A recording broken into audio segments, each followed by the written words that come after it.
안녕하십니까. 이번 저널 미팅 발표를 맡은 석박 통합과정 이승원입니다. 제가 발표할 내용은 지난 6월에 다녀온 BCI 미팅 해외학회에서 흥미롭게 본 포스터에 관한 내용으로 준비했고, 최대한 포스터 사진을 선명하게 찍으려 했으나 당시에 인파가 많기도 하고 멀리서 확대해서 찍는 경우가 많아서 화질이 조금 안 좋더라도 양해해 주시면 감사드립니다. 먼저 첫 번째 포스터는 Measuring Motor Intent, A Comparative Analysis of Stent Road and Scalp EEG로 해당 포스터는 운동 관련 정보 인식 능력에서 침습 삽입형 혈관 내 정극인 스텐트로드와 스캘프 EEG의 비교 연구입니다. 스텐트로드는 아주 작은 장착형 어레이 정극으로 이 그림과 같이 혈관에 부착되는 정극으로 두개골 여는 수술 없이 임플란트 할 수 있습니다. 실험은 한 명의 근위축성 측사경화증 환자로 이루어졌고, 스텐트로드 정극 임플란트 이후 9에서 16개월 이후에 실험이 진행됐다고 합니다. 사진 화질이 좋지 않아서 자세한 정극 위치는 파악이 안되지만 스캘프 EEG는 64채널, 스텐트로드는 16채널이라고 합니다. 동작도 자세히는 안 나와 있었는데 보니까 양쪽 발목 움직임 뿐만 아니라 턱 근육 움직임 등 다양한 동작을 진행한 것으로 추정이 됩니다. 이 그림은 두 종류 정극의 왼쪽 발목 움직임에 대한 신호 예시인데, 이제 그 빨간색 스칼프 EEG에서만 60Hz의 전력 노이즈가 나타났고, 이외에는 대략적으로 봤을 때 두 신호의 큰 차이는 보이지 않았습니다. 다음은 발목 동작에 따른 뇌 활동 패턴 비교인데요. RMS 지표를 사용했고, 이 RMS가 클수록 신호의 진폭이 좀 큰 느낌으로 받아들이시면 될 것 같습니다. 운동 활동을 하게 되면 주파수 파워가 감소하는 현상이 나타나는데, 이에 맞게 두 정극 모두 휴식 대비 운동 시에 베타 대역에서 RMS가 작아지는 것을 볼 수 있고, 스캘프 EEG보다 스텐트로드가 RMS 차이가 좀 더 뚜렷한 경향을 보였습니다. 아래 그림은 그 두 정극에서 대역별 휴식과 운동 RMS 거리 비교를 나타냅니다. 베타 대역에서 그림 표의 이 중앙이 베타 대역을 나타내는데, 모든 동작에서 이제 베타 대역에서 스텐트로드가 뚜렷하게 스캘프 EEG보다 거리가 큰 것을 확인할 수 있습니다. 그리고 잡음 비교에서는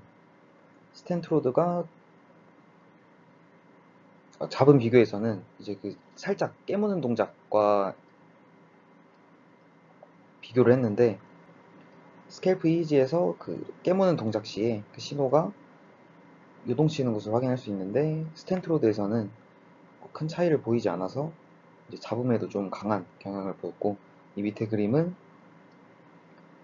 전극별 잡음 히트맵을 보여주는데, 지날수록 잡음 유입이 심한 것을 나타내고, 스텐트로드가 밑에가 스텐트로드고 위에가 스캘프 EEG인데, 스텐트로드가 스캘프 EEG보다 여러 상황에서 비교적 연한 것을 볼 수 있고 잡음이 좀 더 강한 것을 확인할 수 있었습니다. 따라서 해당 저자가 말하기를 스텐트로드 사용 시 운동에 대한 뇌 활동을 더 뚜렷하게 포착할 수 있고, 스캘프 EEG에 비해 잡음에 의한 영향도 많이 없다고 합니다. 스텐트로드의 가격이 어느 정도인지는 모르겠으나 두개골을 절제하지 않고 혈관을 통해 뇌로 정극을 임플란트 할 수 있다는 게 좀 메리트가 있는 것 같고 좀 신기하게 느껴졌습니다. 다음은 Unevoked Potential of Vection for Passive Brain-Computer Interface로, 이 포스터는 VR Vection에 대한 연구고, Vection이란 이제 사용자가 고정되어 있음에도 시각적 움직임 자극을 통해 스스로 움직이고 있다고 착각하는 운동 환각 현상으로 VR에서 몰입도와 존재감을 증가시키는 역할을 한다고 합니다. 벡션은 감각 불일치 등으로 인해 멀미 같은 불편함을 유발할 수 있으며 백션에 따른 뇌 활동을 이해하는 것은 패시브 BCI에서 중요하다고 합니다. 해당 연구의 목표는 시각적 가속 자극에 대한 뇌의 반응을 식별할 수 있는지, 그리고 움직이는 방향에 따라 뇌 반응에 차이가 있는지, 그리고 백션의 정도에 따라 뇌 활동 차이를 보이는지 조사하는 것이었습니다.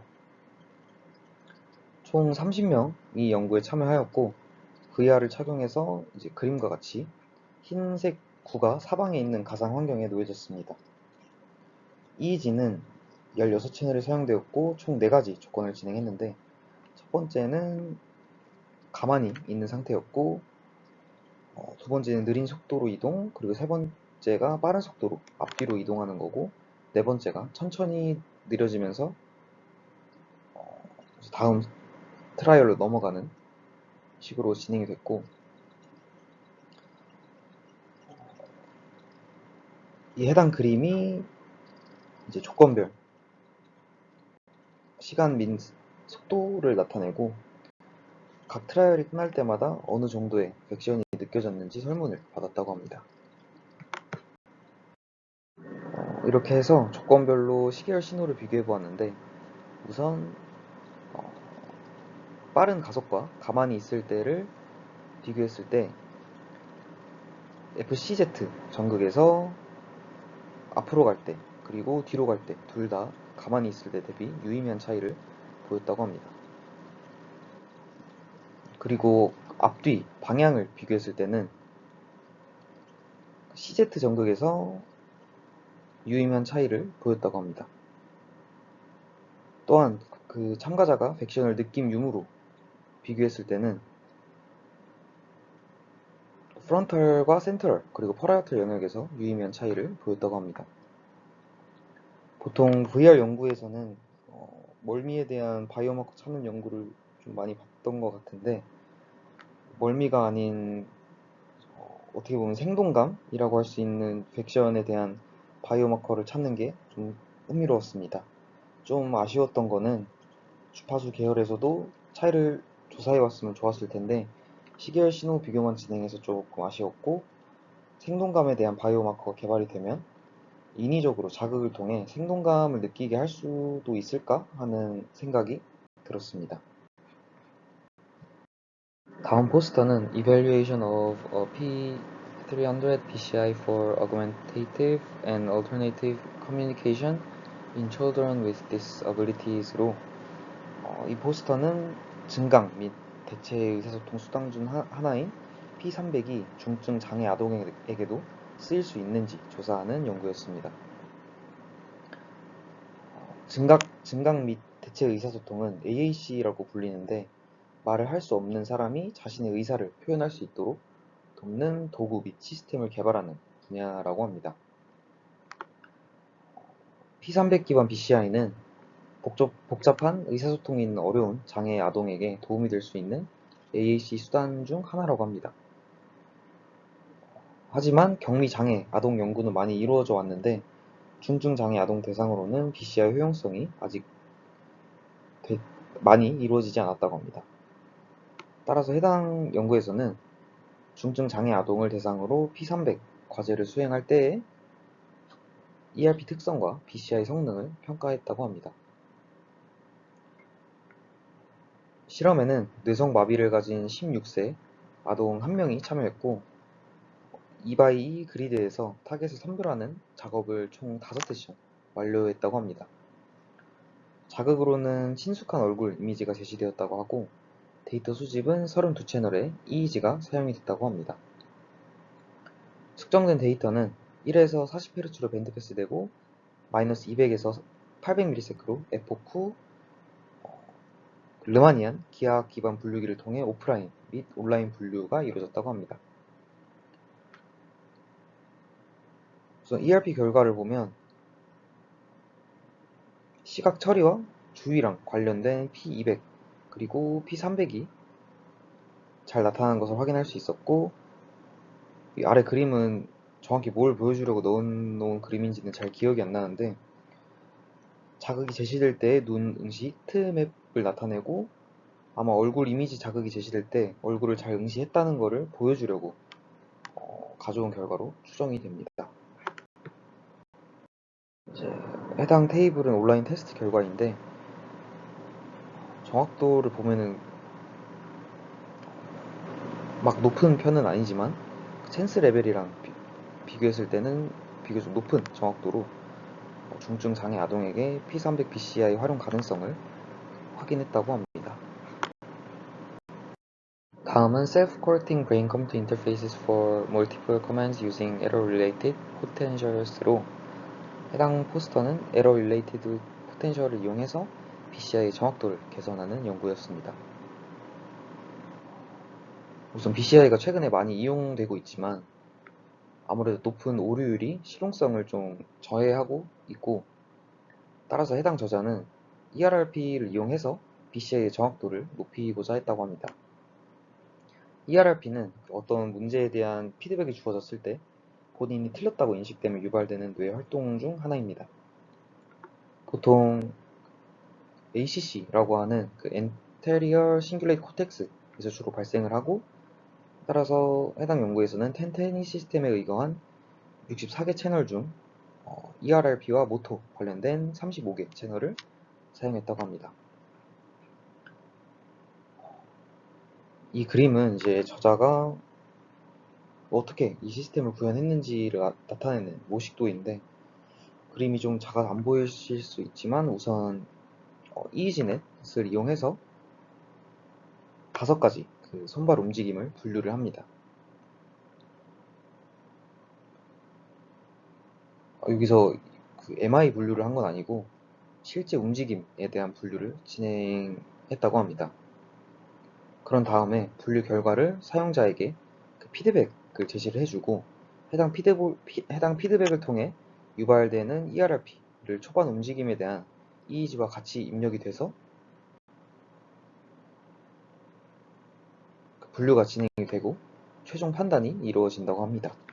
만약 ERRP가 감지가 안 되면 기존 분류 결과대로 최종 판단을 하도록 시스템을 구현을 했다고 합니다.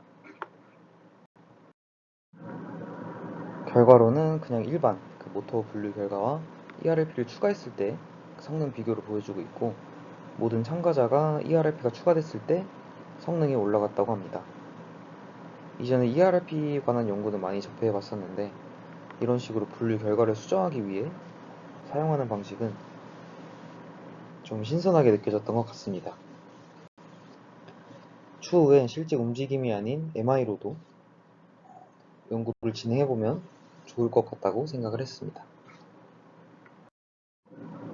해당 연구뿐 아니라 생각보다 많은 포스터가 ERRP에 관한 연구였고, 자극을 통해서 ERRP를 증폭시키는 연구, 그리고 귀에서 ERRP를 검출해서 BCI에 적용하는 연구, 그리고 ADHD 아동의 ERRP를 검출해서 BCI에 적용하는 연구 등의 이제 여러 시도들이 보였고, 최근에 이를 BCI에 활용하고자 하는 연구가 많다는 것을 느꼈습니다. 다음은 Decoding Gestures from Intracortical Neural Activity in Presentral Gyrus로 해당 포스터는 스피치 이미저리와 감정을 동시에 디코딩하는 BCI로 굉장히 흥미로웠던 연구였는데, 침습형 어레이 전극을 사용해서 스파이크 신호를 측정하고 제스처 디코더와 스피치 디코더를 동시에 사용해 의사소통하는 BCI 연구였습니다. 아마 해당 연구에서는 기존에 개발되어 있던 스피치 디코더를 사용한 것 같고 제스처 디코더만 개발한 것으로 보였습니다. 이런 식으로 여러가지 제스처에 대한 스파이크 신호를 측정을 하고 CNN과 RNN으로 구성된 모델로 디코딩해서 이렇게 화면에 표시해주는 그런 시스템이었습니다. 92%의 굉장히 높은 디코딩 성능을 보였다고 하고, 해당 저자가 포스터뿐만 아니라 실제 발표도 하는 거를 들었었는데 뇌파만 측정해서 실제 문장을 타이핑하고 이모티콘 같은 것도 보내는 실험 영상을 보여줬었는데 굉장히 좀 충격적이고 좀 많이 신기했습니다. 해당 연구처럼 스피치 이미저리 디코딩 관련 연구가 심심치 않게 많이 보였고 BCI 분야에서 모토 못지않게 좀 활발히 연구가 진행되고 있다는 것을 느꼈습니다. 이번 BCI 미팅 학회는 해당 BCI 분야에 많은 연구자들이 한자리에 모이는 만큼 전 세계적으로 이루어지고 있는 다양한 BCI 연구 동향을 한눈에 볼 수 있어서 좋았던 것 같습니다. 국내에서는 비교적 덜 활발한 침습병 BCI 연구가 해외에서는 활발히 진행되고 있고 실제 임상 적용 사례도 많이 접하게 돼서 재밌었습니다. 또한 여전히 모터 이미저리 기반 BCI의 성능 향상을 위한 연구가 활발히 많이 진행되고 있고 새로운 접근과 시도해볼 수 있는 점이 많다는 것을 느꼈습니다. 연구 외적으로도 여러 해외 연구자들과 소통하면서 다양한 관점과 경험을 접할 수 있었고 시야를 좀 넓히는 데 큰 도움이 된 것 같습니다. 이상으로 발표를 마치도록 하겠습니다. 들어주셔서 감사합니다.